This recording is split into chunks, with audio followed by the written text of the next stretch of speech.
G'day brewers, welcome back to the channel. No, I am not dead. Had a few messages asking where I was. No, fully alive. Been busy, had a few things going on, but got a few ideas, some videos. I've put a few videos together, but not quite finished them. I'm not quite happy with them. Want to make sure they're a lot better. So what I thought I'd do is I've got a few videos in mind. I'll sort of give you guys the choice of which video you wanted me to make or finish off as such. So I've got four ideas that I've been working on and filming things during the time. So first one is a temperature controller. It's something I've put together. I've been working on it for a long while, actually, off and on.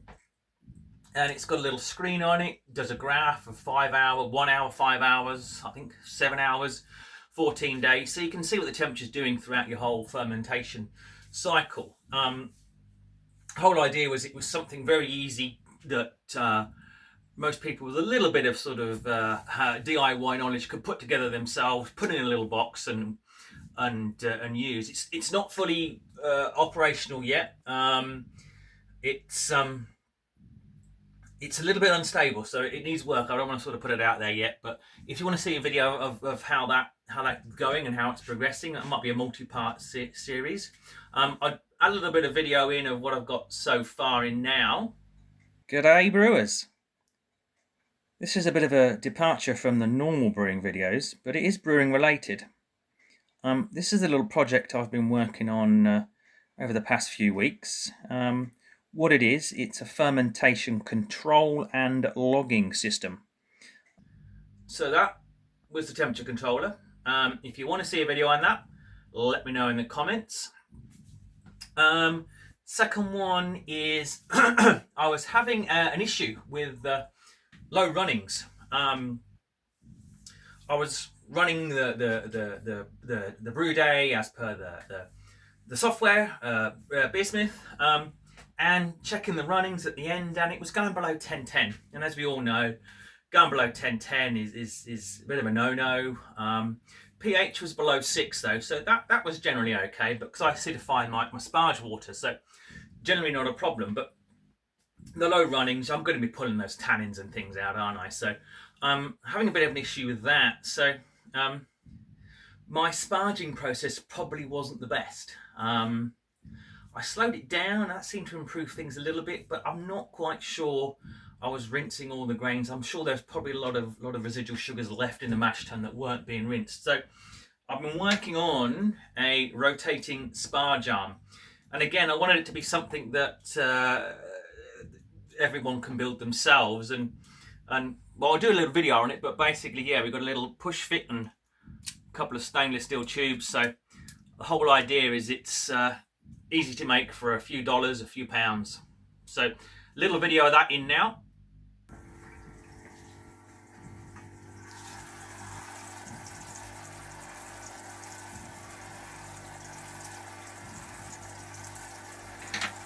In conjunction with the low runnings issue, the problem that I had with that is you're taking a sample. So you're running from the mash tun to the kettle. You take a sample, you cool it down. That takes a good few minutes to cool it down. You put it in your hydrometer, and it's 1008. Well, it's too late, isn't it? So I've tried to do that a little bit earlier on, but still, you're having to pause the whole day while you're sort of checking the runnings. I mean, it's only for like 5 minutes or so, but when do you do that? So I needed a faster way of doing that. Obviously, that is a hydrometer, refactometer, not hydrometer.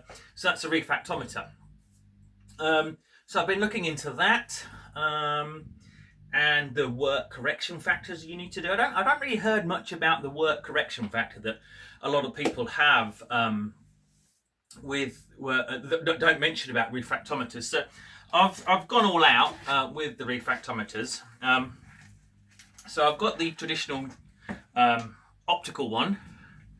But I've gone and bought a fancy digital one as well. This is not the usual one you see out there. I thought I'd go for something a little bit different. And we could do a review on this.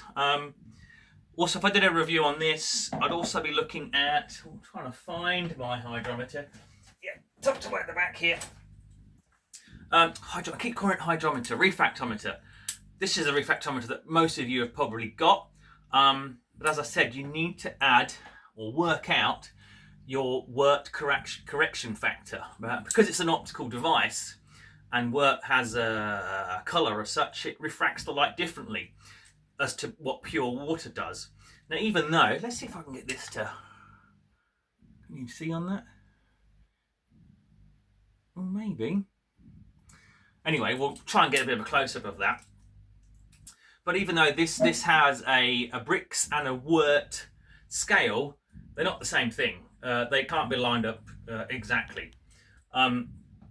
So you need a correction factor that goes between bricks or the level of sugar and the level of sugar in wort. So I could do a video on how you work that out and using the digital refractometer.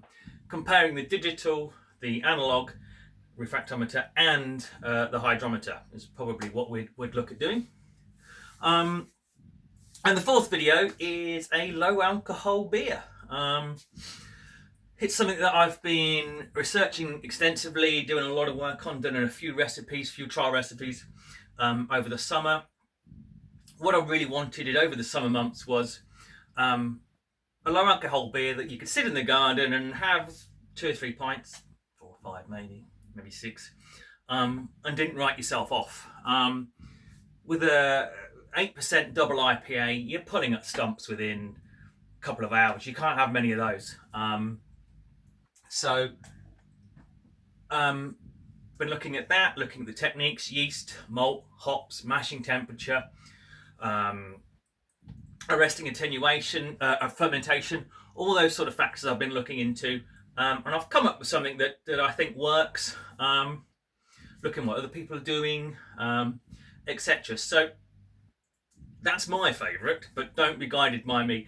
If you want a video on brewing a low alcohol beer, when I say low alcohol, I'm saying less than 3%. I don't want a no alcohol, but less than 3%, as I said, something you can have a few pints of and not write yourself off. So if you want to see a video on that, comment below. So, in conclusion, a video on the temperature controller, a video on the Sparge Arm, a video on refactometers, or a video on low alcohol beers. So let us know in the comments below. Give us a subscribe, give us a like if you haven't already. Really appreciate it if you have. And we'll put that video together. Cheers guys, take care, bye bye.